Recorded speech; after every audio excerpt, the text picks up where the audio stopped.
decided just to blame Joe Biden for it, of course. In the case of Venezuela, it's the prison population. Their almost entire prison population was released into the United States. You know what that means?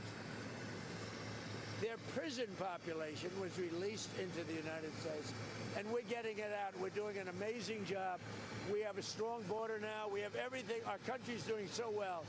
But what the Biden administration did to our country should never be forgotten. So that was Trump claiming that the entire foreign governments in Venezuela have released their entire prison populations into the United States, and that Biden allowed this 20 or 25 million dangerous people to enter into our country. These statements are dramatic, but they are not supported by any credible evidence. And actually, they sharply contradict what decades of data actually shows us about immigration and crime in the US.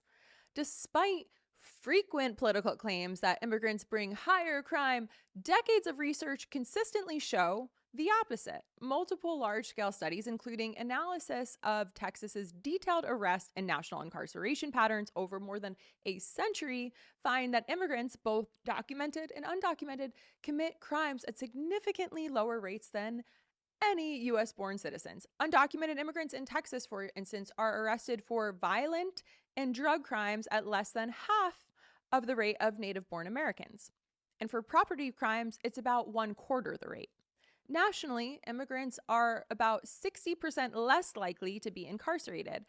And that increases in the immigrant population over time, which have not led to corresponding increases in crime. So while there's more immigrants coming in, crime amongst them is not going up by any means. In fact, as the proportion of immigrants in the US doubled from 1980 to 2022, overall crime rates fell substantially, contradicting the idea that immigration drives up criminality. Yet, the narrative that immigrants are criminals persists in our political rhetoric every day because it is emotionally potent and it is politically useful. Highlighting rare, high-profile crimes committed by immigrants rather than the overwhelming statistical reality allows political leaders to create fear and justify harsher enforcement and rally voters who feel cultural or economic anxiety around this false narrative. This framing also distracts from the fact that many immigrant enforcement actions target people who have no criminal record at all, as recent detention data shows us.